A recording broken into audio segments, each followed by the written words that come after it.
Do electric cars really need to look different to normal petrol and diesel cars? Well, Peugeot definitely doesn't think so. This is the new Peugeot e-208 and it looks identical to its petrol and diesel siblings. The only distinguishing features are the E on the back of the car, there's that nice blue-green lion badge on the front, and of course it says e-208 on the back. And I think it is only a good thing that it looks as good as the other 208s because it is a fantastic looking thing, this. In fact, I think it is the best looking car in the class.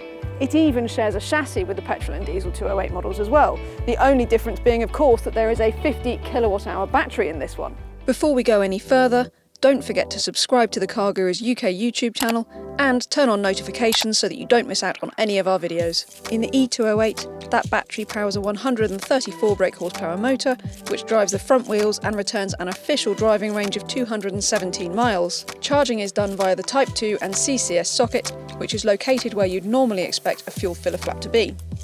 These sockets give you access to the vast majority of public chargers and plug into any CCS ultra-rapid charger of 100 kilowatts or faster, and the e-208 will get an 80% charge in around about 30 minutes. The more common 50 kilowatt rapid chargers will do the same in more like 45 minutes. Most owners will do their routine charging at a normal 7 kilowatt home wallbox charger, which will deliver a full battery in under 8 hours and will cost around about £7 for a full battery.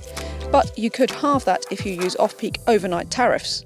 That's easy to do thanks to the timed charging settings in the car's screen, and that you can control via the My Peugeot phone app, which allows remote control of the charging as well as to preheat or cool the cabin ready for when you set off. What is really rubbish is that Peugeot hasn't built in any dedicated cable storage into the boot space.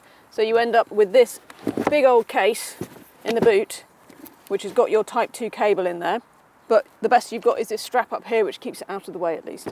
Still, once you've got that out of the way, then the boot isn't a bad size. It's not quite as big as you get in, for instance, a Skoda Fabia or a Seat Ibiza, but it will definitely do, you know, a light buggy in a big shop really easily. The only other bad news is that Peugeot doesn't supply a 3-pin cable as standard for plugging into your normal domestic wall socket at home. And that is kind of useful if you're visiting family and friends, I find, so that's a bit of a shame. You can buy them for £200 very easily, so it's not the end of the world.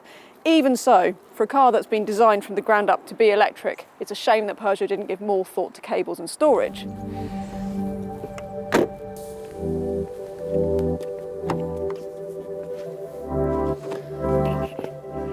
The rear seats in the e-208 are similarly adequate, if not really class leading. You will get 2 average sized adults back here fairly comfortably.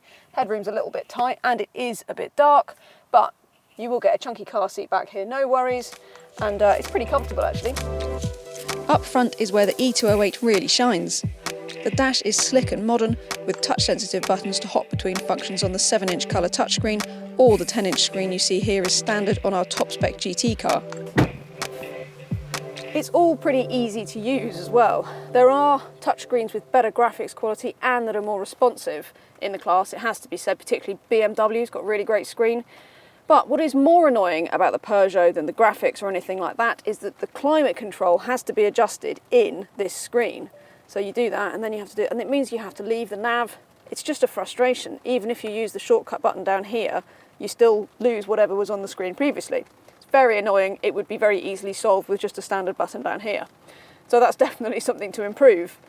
But it does get all of the features that you would expect, including Apple CarPlay, Android Auto, sat-nav, digital radio, Bluetooth, all of that stuff. So it really is very well equipped. And that is not the only technical highlight here either, because you also have the very posh dials on all but the cheapest 208 at least anyway. And it's actually a 3D holographic effect. So you get these really cool digital dials that are, you can configure them so that all the information kind of pops out at you. And that 3D effect means that the speed is always the first thing that your eyes fall on when you look at the dials.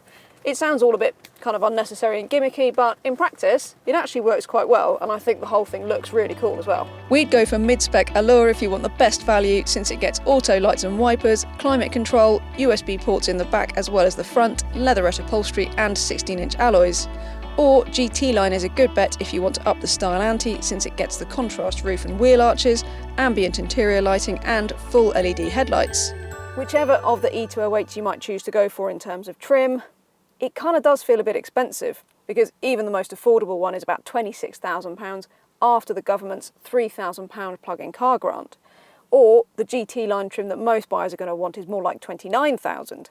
And that is some £7,000 more than an equivalent petrol version. So it is definitely punchy on list price, but I would add it's very competitive with other electric cars of the same kind.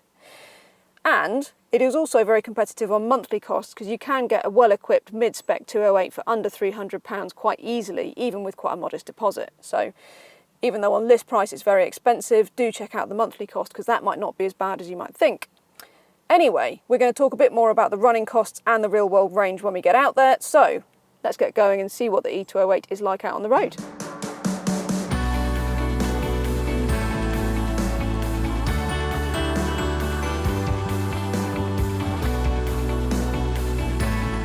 This may be an unpopular opinion with some, but the electric 208 is the best of them when it comes to how it drives. Not only is it quiet, but it has that fantastic, seamless delivery of power. And it's got masses of torque, so it feels really punchy as well, more so than you might expect from the 8.1 second 0 to 62 mile per hour time.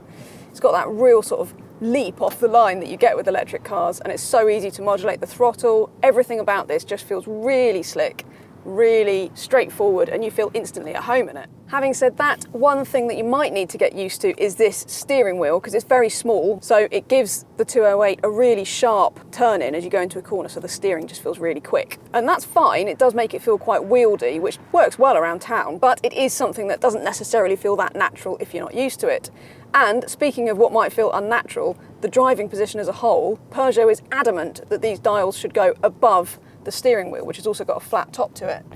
And some people might not like that because it means you have to have the steering wheel quite low. I, for instance, prefer having the steering wheel a bit higher, but then that obscures the speedo, which is not ideal. One aspect of electric cars that some people take time to get used to is the brake regeneration. And this is a feature whereby the car brakes itself when you lift off the throttle because it improves the efficiency of the car because it's storing energy from that braking. In the Peugeot, it's not going to bother you at all because it's so mild, you don't even really notice it. It feels just like any normal engine braking that you get in a petrol or diesel car. That's another feature of this car that I think people are going to really love, is that it does feel just like a normal car. You can get in it, forget about the fact it's electric, just drive and it's fine. However, if you do want to up the brake regeneration in order to increase the range, or perhaps because you like it around town, you can do so just by nudging the gear lever into B mode, and that ups that feeling of braking when you lift off the throttle.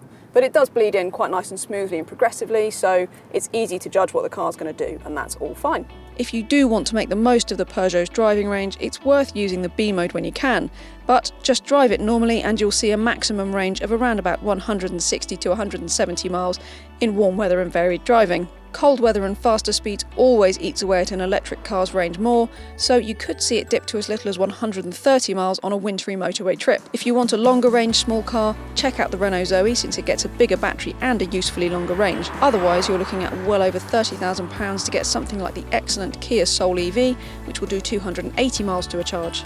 And on those days when you're not too fussed about the range, you can really enjoy the 208. It does have that performance, and not only that, but it's really grippy. It's got that really nice pointy sort of feeling to it when you turn into a corner. It has got sport mode down here, which sharpens up the throttle response and all of that. It's really good fun. All in, it's fun on the right road, and yet it feels really easy and confident to drive around town or on the motorway. It's actually a very grown-up feeling little car, the Peugeot e-208, and that's not something you can say of many of its rivals. The small electric car class is getting to be a really competitive place, especially for cars with around a 200-mile range like the Peugeot. You've got the Renault Zoe, you've got the Corsa E, and you've got far more to come as well. But the Peugeot really does hold its own, and I think it's going to be a really popular option because it looks great, it's fun to drive, it looks like any other car as well, which a lot of people will like, but the Peugeot really does seem to have a lot going for it. It looks fantastic, it feels really special inside, it's fun to drive, and although of course it does seem expensive by comparable petrol cars, by electric car standards it's actually very good, especially given the equipment you get. So, even though it does have some very frustratingly obvious things that could be improved, we still rate this as one of our favourite electric cars, and I suspect it's going to be a really popular option. And let's face it, it's all good news because the small, sensible electric car needn't be boring anymore. And if you need proof, just look to the Peugeot e-208. Don't forget to like the video, hit subscribe, and head to CarGurus UK, where you will find a whole host of excellent used cars from top-rated dealers.